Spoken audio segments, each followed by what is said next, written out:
बहुत समय पहले की बात थी। एक गांव में 4 जादुई बौने हुआ करते थे। ये बौने पूरे गांव में घूमते और जिस किसी को मदद की जरूरत होती तो उनकी मदद किया करते थे। एक दिन ये चारों बौने रोज की तरह गांव में घूम रहे थे कि अचानक इनको किसी बच्ची के रोने की आवाज आई।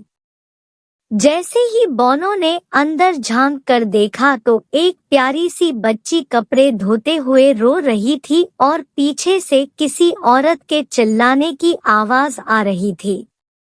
खबरदार, अगर आगे से होमवर्क करने की बात कही तो घर पर बैठो और घर का सारा काम करो। जल्दी ही तुम्हारा स्कूल से नाम कटवाती हूँ। यह कहती हुई वह घर से बाहर चली गई। चारों बोनों ने सोचा कि हमें इस बच्ची की मदद करनी चाहिए।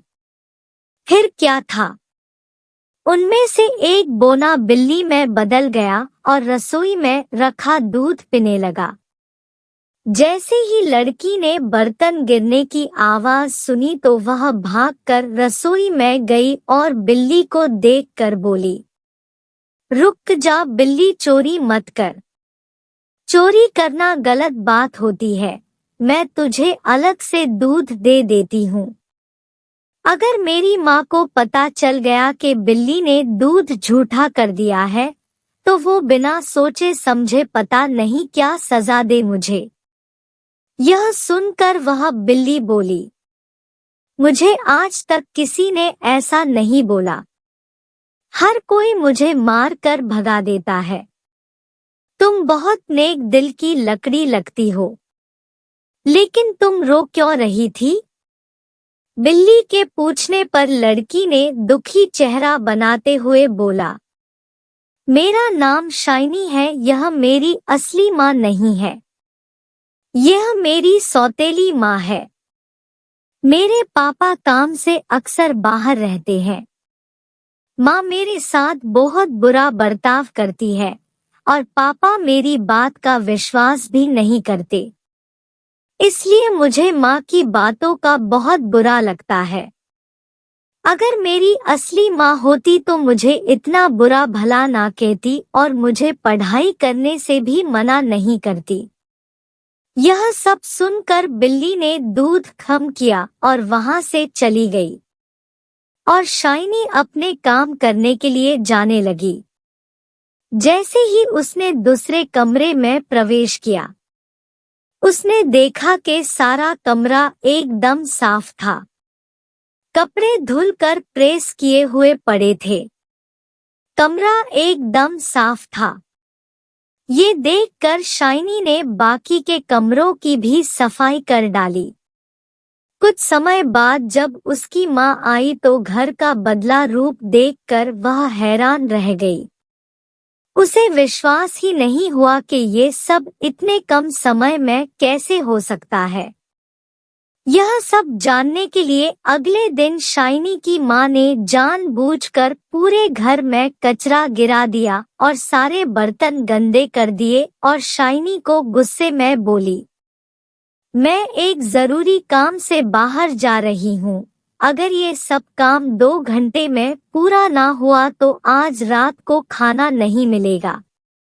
यह कहकर वह घर से चली गई। शाइनी बहुत डर गई थी और जल्दी में घर का सारा काम करने लग गई। यह सब जादुई बौने देख ही रहे थे कि उसी वक्त शाइनी के हाथ से एक कांच की कटोरी गिरकर टूट गई। यह सब देखकर शाइनी समझ गई कि आज रात उसे भूखा ही सोना पड़ेगा। कुछ देर बाद वही बिल्ली अंदर आई और बोली, आज दूध मिलेगा शाइनी? शाइनी ने अपना दुख न बताते हुए बिल्ली के लिए दूध डाला और अपना काम वापस से करना शुरू कर दिया।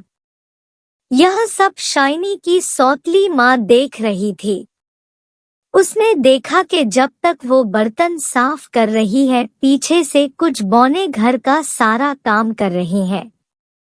वह सोचती है कि क्यों मैं इन बौनों को पकड़ लूं। लेकिन जैसे ही वह उनको पकड़ने के लिए घर में आती है, उसे कोई नजर नहीं आता। लेकिन घर पूरा साफ होता है। यह सब देखकर शाइनी की माँ को गुस्सा आता है और वह गुस्से में शाइनी की पिटाई करने लग जाती है। माँ, बता कहाँ है वह बौने? बता कहाँ है वह बौने? शाइनी, मुझे कुछ नहीं पता माँ, आप किसकी बात कर रहे हैं? मैंने तो एक बिल्ली को दूध पिलाया था। लेकिन उसकी माँ ने एक बात ना सुनी और शाइनी की पिटाई करती रही। ठीक उसी वक्त शाइनी के पापा आ जाते हैं और यह सब देखकर उसकी माँ को बोलते हैं, मैंने कभी नहीं सोचा था एक तुम मेरे पीछे से इस बच्ची के साथ इतना बुरा बर्ताव करती हो। शुक्र है उस बिल्ली का जिसने मुझे सब बता दिया। और आज मैंने देख भी लिया कि तुम शाइनी के साथ कैसा बर्ताव करती हो।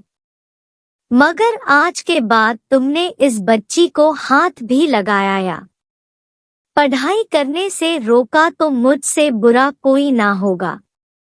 उस दिन के बाद शाइनी को उसकी माँ ने कभी तंग नहीं किया और शाइनी ने खूब मन लगाकर पढ़ाई की। आगे जाकर शाइनी डॉक्टर बनी और उसने कई लोगों का मुफ्त में इलाज किया।